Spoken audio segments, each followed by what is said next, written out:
So this morning, again, I invite you to take some nice, slow, just gonna mute there.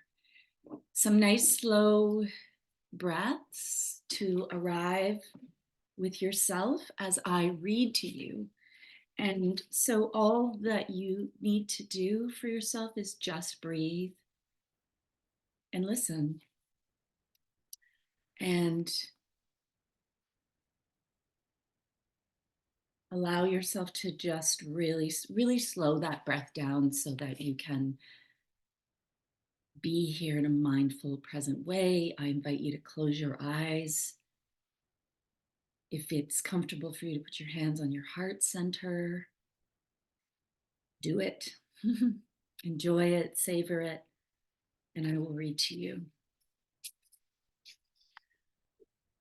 Come back to your center, that place in you that is still, calm, quiet, and connected. Your center is a place you can trust. It connects the body, mind, heart, and soul. It connects truth, your inner voice, and the divine. Your best work comes from there. Your most loving times come from there. Your awareness, insights, and guidance come from being there at that place. Your best decisions and finest moments come from that place. Your center is a place that is quietly confident, unassuming, spontaneous, and free. It is gentle and kind, but it has the power to defend instinctively against attack. Your center is a place that is naturally joyful and at peace. It is accepting, non-judgmental, and it channels the voice of your heart. It knows perfect timing. It knows the rhythm of the universe, the rhythm of all creation, and it delights in its connection to that rhythm. If you must leave your center to learn a lesson, feel a feeling, or experience something new, do that. Take all the side trips you are called to, but come back to your center when you're done.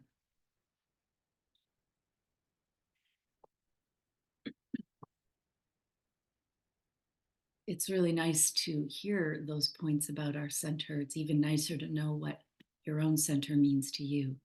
So I'm going to give you a flow prompt. And just as a reminder, flow writing is where you keep your pen going.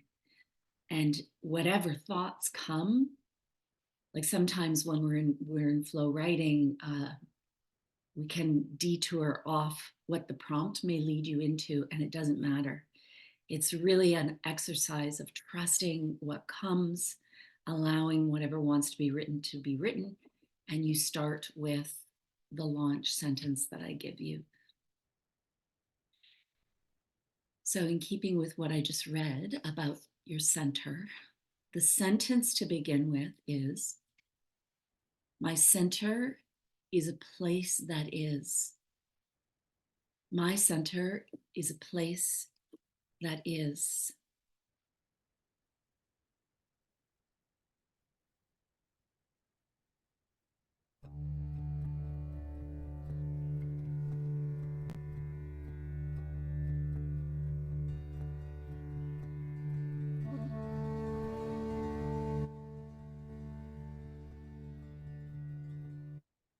Sorry, trying to get the sound to go.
When I was reading about this idea of our center, and certainly this is from Melody's book, Journey to the Heart, Melody Beattie. She gives a lot about what our center is, and then, you know, as you write, it's like, oh, there's so much more to my own definition of what my center is, or my own understanding. And I thought about like this line: if you must leave your center to learn a lesson, feel a feeling, or experience something new, do that. Take all the side trips you are called to, but come back to your center when you're done. And I thought about like how all through our lives, how many times we may have left our center and returned throughout all the different ages of ourselves.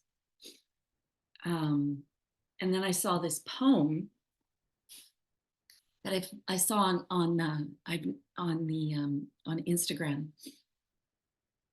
and the poem is by Maya Poetry. That's the handle, MAIA.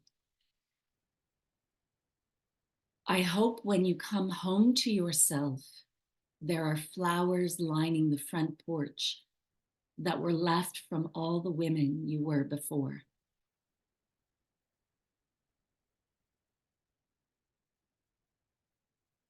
I hope when you come home to yourself, there are flowers lining the front porch that were left from all the women you were before.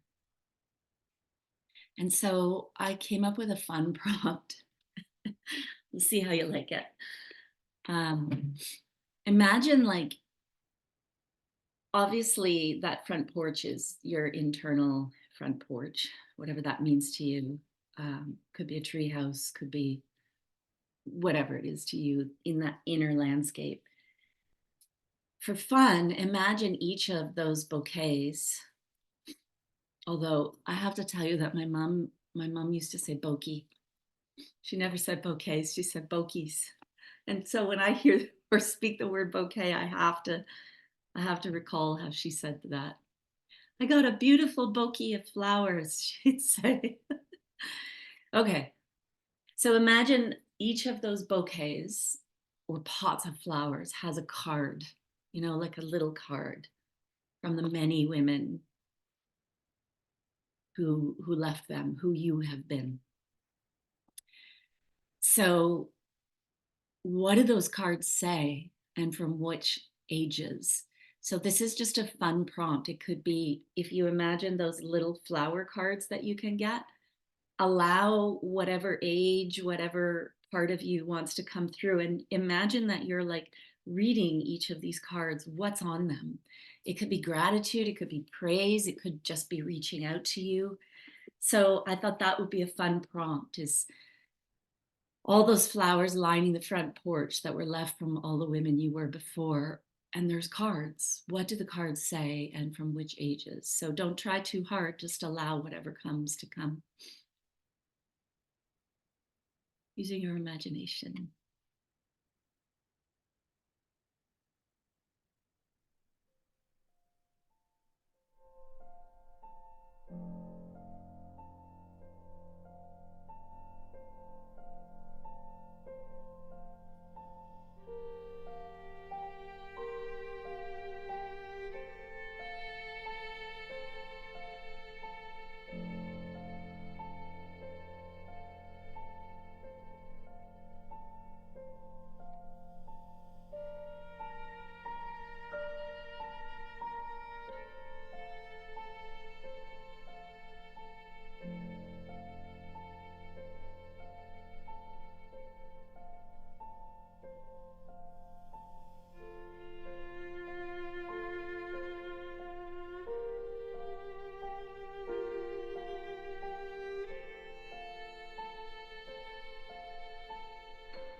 Um, those of you who've been in my journeys a number of times, you know that I love writing to and from the different parts of ourselves.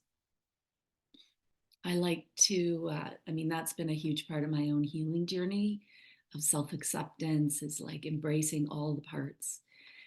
And I think about the parts of us, the different ages, the different parts of us that don't want to be forgotten or tossed aside. Some even want acknowledgement for their contribution to where we are now, all the lessons, all the mistakes, all the learnings. So, in this next prompt, think of a part of you at a particular time in your life, a part of you that wants to be remembered and not forgotten, and maybe even acknowledged. And when I was working on this prompt, I thought, yeah, like maybe she helped you find your center. Maybe all her mistakes helped you grow in ways that contribute to where you are now. Maybe you're bringing in more feist and spirit to your life because that part of you is demanding to be remembered. So I think of the young mom, or the girl who lost her first love, or the feisty child in you, or the kid who lost a parent or a pet, something deeply beloved, so young. So, choosing a part of you at a particular time of your life, part of you that wants to be remembered, not forgotten, and maybe acknowledged, write to her. Just one part of you. What would you say?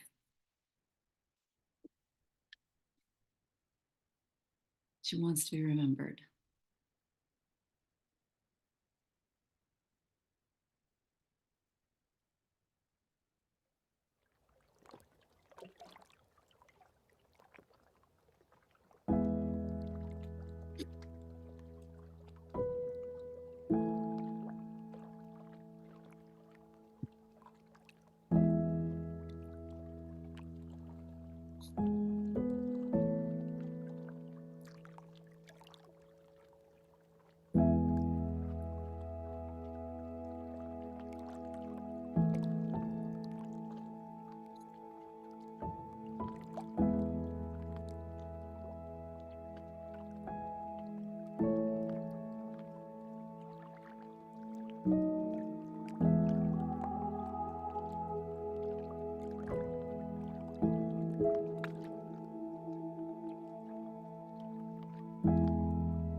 So, coming back to this idea of a new season or a new path or new seeds, what we've been touching on and writing about, remember too that every part of you that has been alive in your life also planted seeds and took new paths and faced new seasons. And then I think of that inner landscape and how so much of the flowers that are growing and the plants and the trees are all parts of what has been planted by by the different parts of us. Yes, other people and circumstances, but right now we're just talking about us. And then I thought of Hansel and Gretel, though I don't love the story. Such a creepy story. But where we learned the idea of dropping breadcrumbs on a path to find our way home. That part I love. So when we think about, when we look over like our life prior to now, we can look at parts of ourselves that contributed to the landscape in us, like the paths, the breadcrumbs, the seedling trees that became a forest of strength and courage and vulnerability when we work with that metaphor. When I look at post-divorce Jen, from my vantage point now, I see this part of me that took a path of great courage and relentless self-healing, and how she kind of shuffled her way through unclear, bendy and windy path that she had to forge, the brush that she had to cut back, the faith that she had to have to go through each corner. And I continue on this path today. So looking back over your life from this now place, now vantage point, what ways do you see different parts of yourself having contributed to that landscape in you?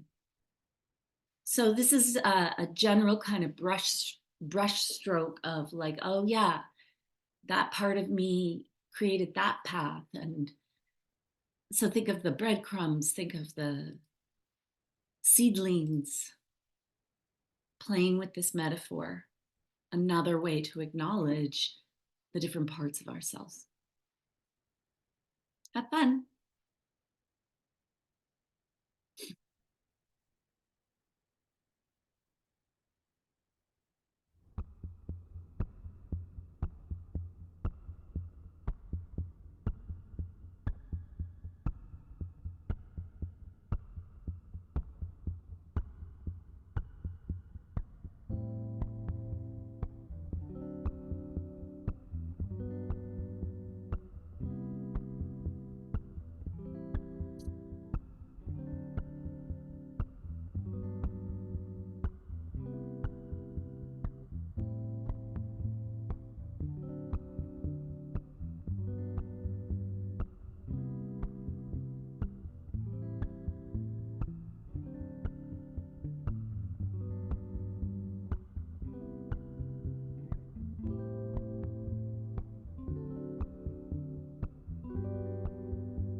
So I'm curious if anyone wants to share about this experience of writing and acknowledging these parts of you in this way that don't want to be forgotten. Anybody has anything they feel like sharing? You don't have to, I always say. Excuse me with my Kleenex.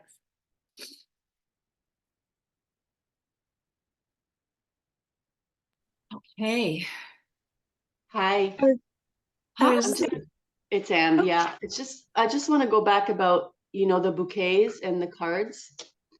The first one, I was 8 years old, and it just automatically, I wrote in French, and I was not conscious. And she was just blah, blah, blah, excited about, just thinking about the future, excited to get our own apartment.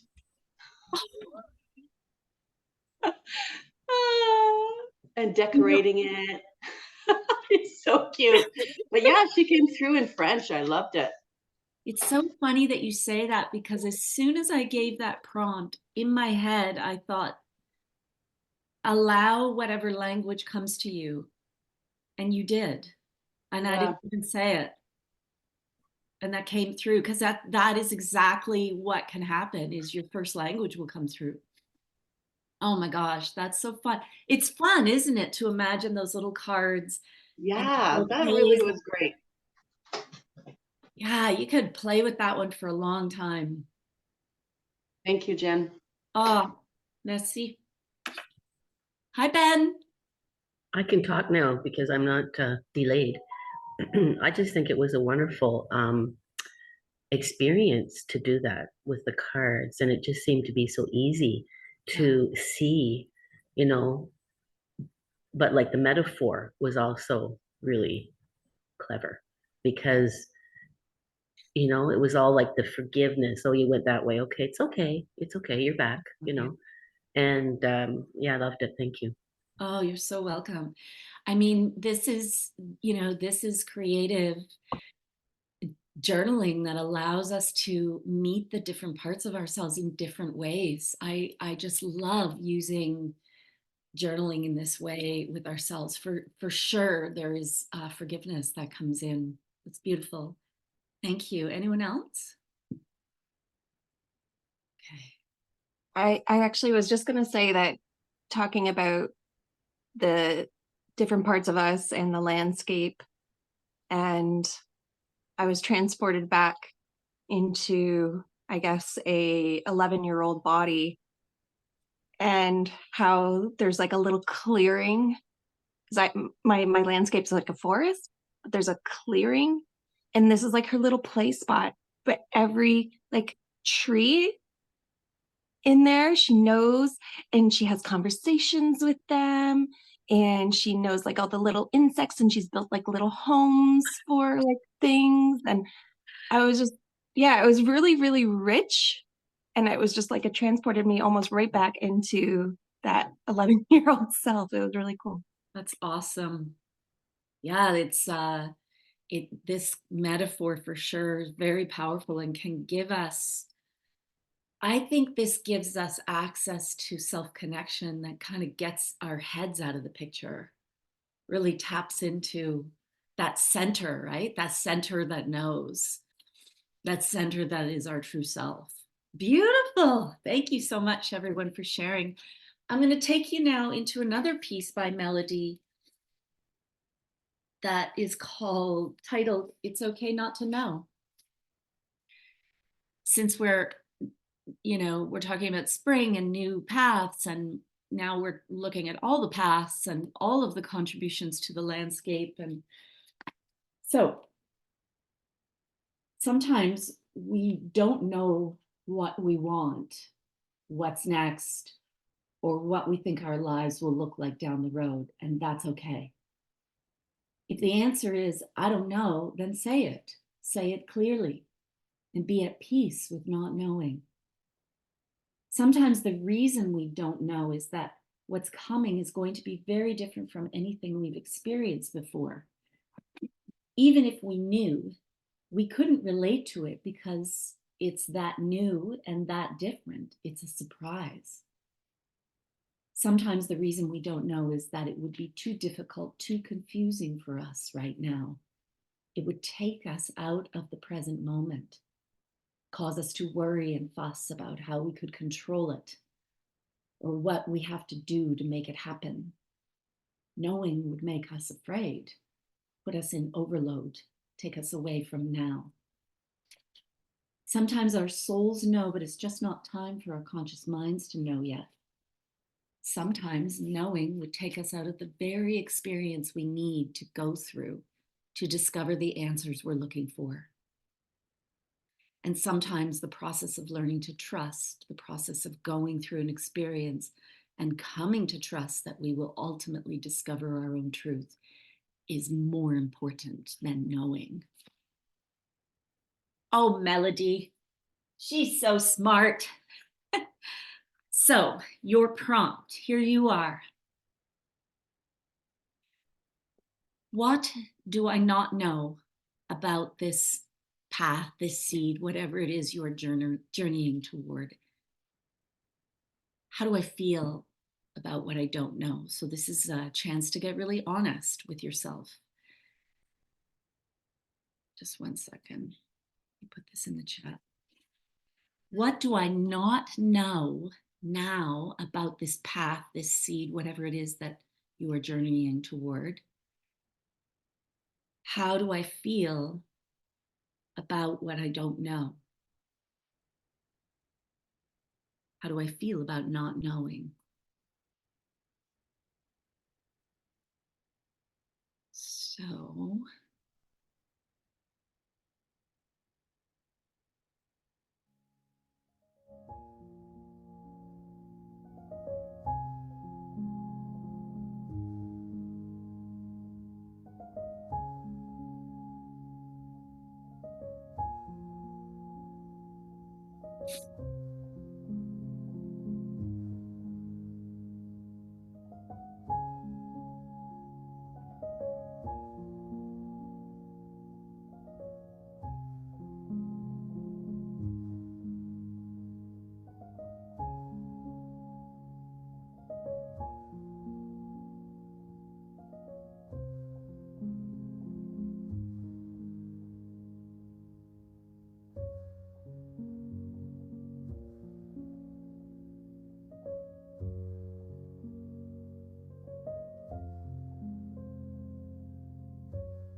So I want to take you into a little bit further with this piece that I read from Melody.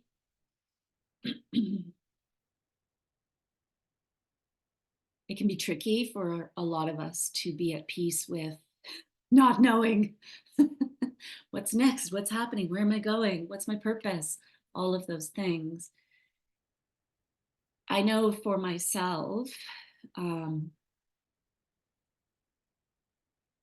when I am not, I know when I'm not at peace because I'm worrying or I'm trying to control something or I'm doubting, and it pulls me right off the present moment. So in the context of a new path or new seeds or new season, you know, that's not helpful. And I love that she brought in the idea of that we pull ourselves off the present moment, because that is kind of the purpose of growth and being on a path. It's like the be here now, the whole Eckhart Tolle, it's a practice. It's not easy to be in the present moment. Like I think about my fig tree that I almost gave up on, and it has more leaves on it. It's crazy. So in terms of that as a new growth, a surprise from a plant that I thought was dead,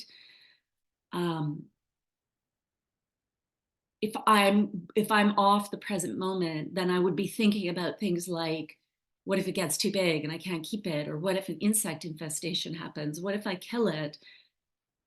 That is pulling me off that present moment of that particular growth.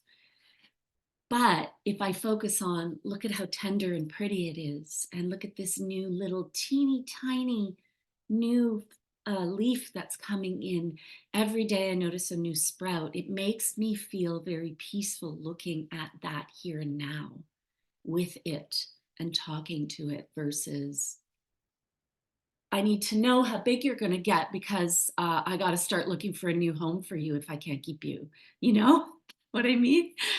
So there are things you cannot know, that we cannot know as we venture on whatever new season, new path, new garden you're tending to. So it's worth noting what pulls you off your center of now when you think about your own path or season. It could be fear of failure. It could be self-doubt.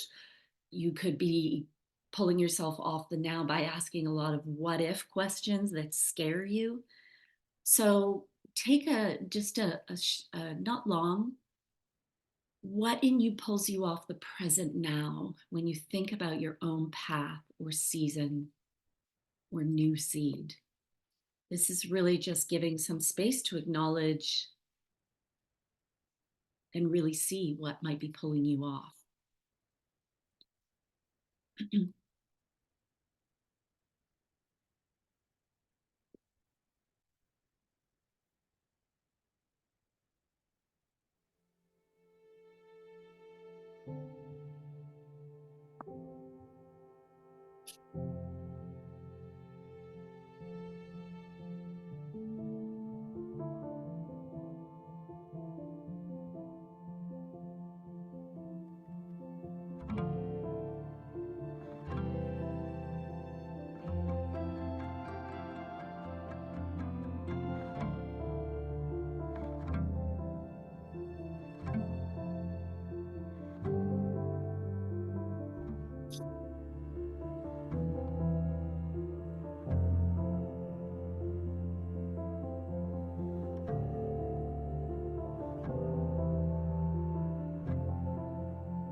So I have one more prompt for you.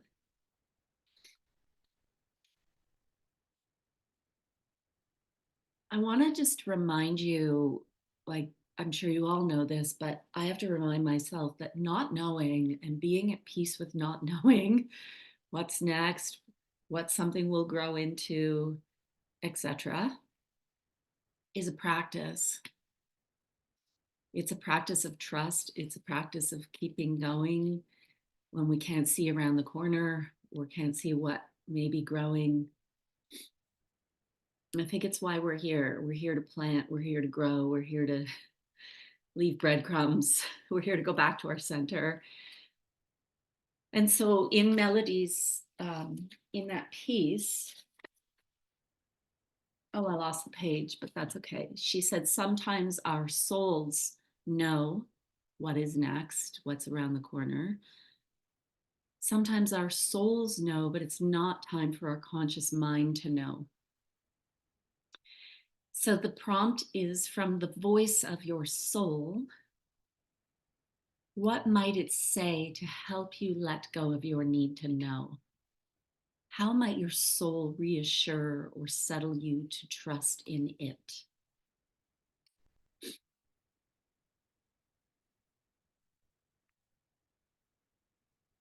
From the voice of your soul, what might it say to help you let go of your need to know? How might it reassure or settle you to trust in it?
This begins.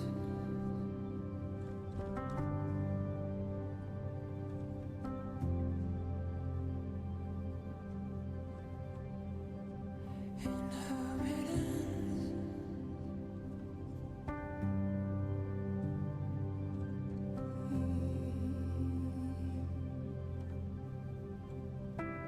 How this begins. And how it ends. Countless times. Countless times.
times. How it ends.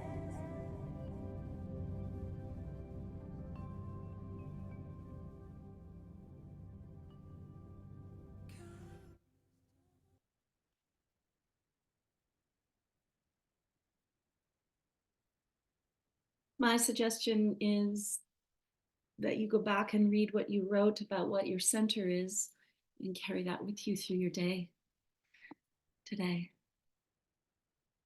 I will see you tomorrow. I very likely will not be having this procedure because I have cold, but we'll see. So yeah, I know. But I will see you tomorrow. Have a beautiful day, everyone.